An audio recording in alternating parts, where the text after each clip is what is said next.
절대 받지 마세요. 부모에게 받으면 운이 끊기는 물건들. 여러분, 혹시 이런 경험 해보신 적 있으신가요? 부모님께서 좋은 마음으로 주신 물건인데 그것을 쓰기 시작하면서부터 이상하게 일이 잘 안 풀리고 돈이 자꾸 나가기만 하고 몸도 여기저기 아프기 시작하는 겁니다. 내가 너무 예민한 건가 싶어서 그냥 넘기셨을 수 있습니다. 그런데 오늘 이 이야기를 들어보시고 나면 아마 고개를 끄덕이시게 될 겁니다. 풍수에서는 오래전부터 이렇게 말해왔습니다. 물건에는 기운이 있다.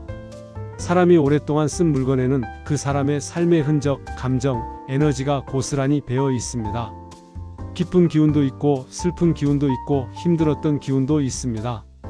그런데 부모님께서 주시는 물건은 단순히 물건만 오는 게 아닙니다.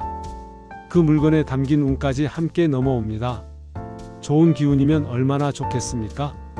그런데 문제는 힘들었던 시절의 기운은 더 강하게 남는다는 겁니다.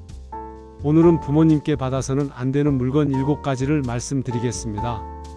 끝까지 보시면 해결 방법까지 알려드리니 꼭 끝까지 봐주세요. 먼저 왜 이런 이야기를 드리는지 기본 개념부터 짧게 말씀드리겠습니다. 우리가 흔히 쓰는 물건, 예를 들어 지갑이나 침대, 시계 같은 것들, 이것들이 단순히 물체라고 생각하실 수 있습니다. 그런데 풍수학적으로 보면 물건은 기운을 담는 그릇입니다.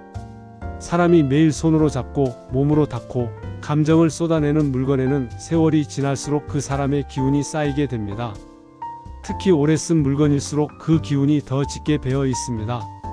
부모님이 젊은 시절 어렵게 사실 때 쓰던 물건, 사업이 힘들었을 때 쓰던 물건, 건강이 안 좋으실 때 쓰던 물건, 이런 것들을 자식이 받게 되면 좋은 마음과는 별개로 그 안에 담긴 힘든 기운까지 함께 받게 되는 겁니다. 그게 말이 돼요? 하실 수 있습니다.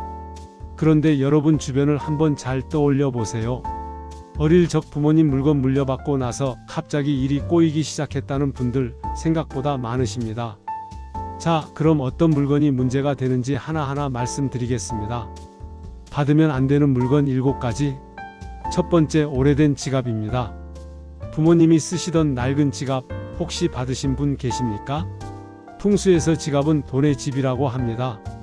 재물이 머무는 공간이라는 뜻입니다. 그런데 돈이 안 모이던 시절에 쓰던 지갑은 이미 그 기운이 지갑에 배어 있습니다. 돈이 들어와도 자꾸 나가는 운이 함께 오는 겁니다. 부모님이 주신 건데 참아 버리지 못해서 하시는 분 많습니다. 그 마음 충분히 이해합니다. 그런데 효도는 지갑이 아니라 마음으로 하는 겁니다. 지갑은 새 것을 쓰시는 게 훨씬 낫습니다. 두 번째, 낡은 침대 또는 매트리스입니다. 이건 정말 조심하셔야 합니다. 침대는 우리가 하루에 68시간을 몸을 맡기는 공간입니다.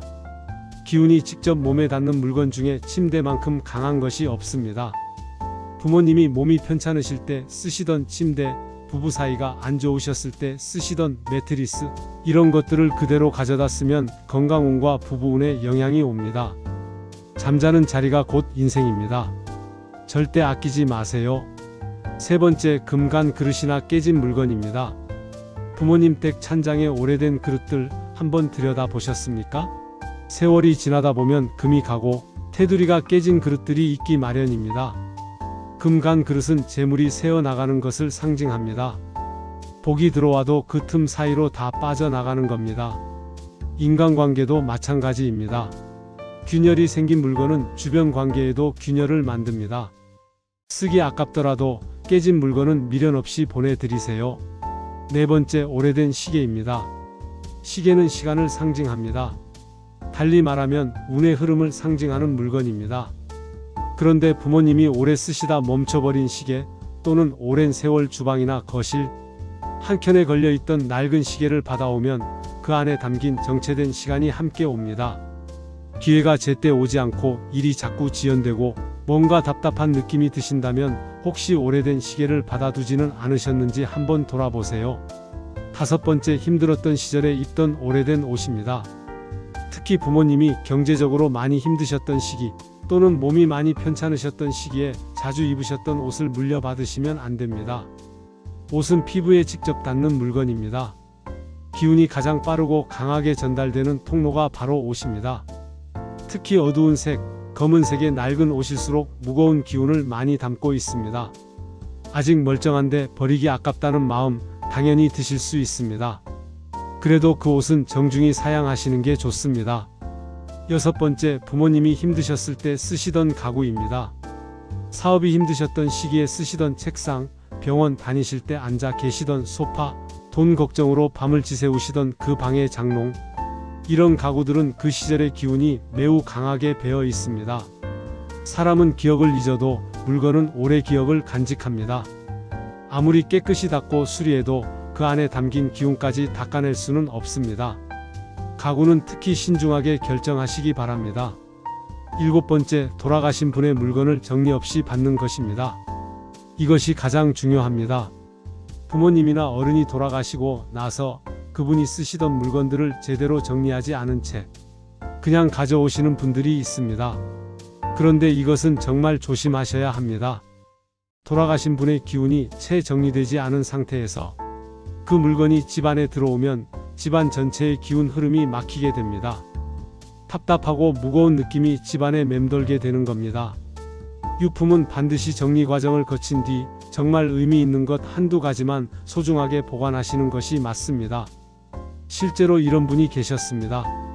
50대 중반에 작은 사업을 시작하신 분인데 부모님이 쓰시던 오래된 지갑을 아버지 유품이니까 하면서 그대로 사용하셨습니다. 그런데 사업을 시작한 이후로 돈이 들어오면 꼭 나갈 일이 생기고 계약이 될 것 같다가도 마지막에 꼭 틀어지는 겁니다. 2년을 그렇게 고생하시다가 우연히 지갑 이야기를 들으시고 새 지갑으로 바꾸신 뒤부터 조금씩 흐름이 바뀌었다고 하십니다. 또 다른 분은 부모님 댁에서 쓰던 오래된 침대를 가져다 쓰셨는데 가져온 그 해부터 자꾸 잠을 못 주무시고 몸이 무겁고 부부 사이도 조금씩 어색해지셨다고 하셨습니다. 미신이라고 생각하실 수 있습니다. 그런데 이건 미신이 아니라 기운의 흐름입니다. 눈에 보이지 않는다고 해서 없는 게 아닙니다. 공기도 눈에 보이지 않지만 우리는 매 순간 그 안에서 살고 있지 않습니까? 그럼 어떻게 하면 좋을까요? 해결 방법을 말씀드리겠습니다. 가장 좋은 방법은 처음부터 받지 않는 것입니다. 부모님 마음이 상하지 않을까? 걱정하실 수 있습니다. 그럴 때는 솔직하게 말씀드리기보다 저는 새 것으로 쓰고 싶어요 라고 가볍게 말씀드리시면 됩니다. 만약 이미 받으셨거나 사정이 있어서 꼭 받아야 한다면 이렇게 해보세요. 첫째, 햇볕에 바짝 말려보세요. 자연의 빛과 바람은 기운을 정화하는 힘이 있습니다. 하루 이틀 정도 직사광선 아래 내어놓으세요. 둘째, 소금으로 정화하는 방법이 있습니다. 굵은 소금을 물건 주변에 잠깐 두거나 소금물로 닦아주시면 나쁜 기운을 중화시키는 데 도움이 됩니다. 셋째, 깨끗이 세척하고 새 기운을 넣어주세요. 물건을 깨끗이 닦은 뒤 새로 사용을 시작할 때 좋은 마음, 좋은 의도를 담아 시작하시면 됩니다. 넷째, 의미 있는 것만 남기세요. 특히 유품의 경우 작은 물건 하나, 사진 한 장 정도만 정성스럽게 보관하시고 나머지는 정리하시는 게 모두를 위해 좋습니다. 오늘 7가지 물건 말씀드렸습니다. 부모님의 마음은 언제나 소중합니다. 자식을 생각하시는 그 마음 하나하나가 얼마나 귀한지 저희도 잘 압니다. 그런데 그 마음을 받되 물건의 기운까지 그대로 받을 필요는 없습니다. 효도는 물건이 아니라 마음으로 하는 겁니다. 부모님 곁에 자주 찾아뵙고 손 한 번 더 잡아드리고 식사 한 번 더 함께 하는 것이 어떤 물건보다 훨씬 값진 효도입니다. 지금 여러분 댁에 있는 물건들 한번 조용히 돌아보세요. 오래되고 기운이 무거운 물건이 있다면 이제는 과감하게 정리해 보세요. 새 물건이 들어와야 새 기운도 들어옵니다. 새 기운이 들어와야 새 운도 열립니다. 오늘 영상이 도움이 되셨다면 좋아요와 구독 부탁드립니다. 댓글로 여러분의 이야기도 남겨주세요. 다음 시간에 또 좋은 내용으로 찾아뵙겠습니다. 감사합니다.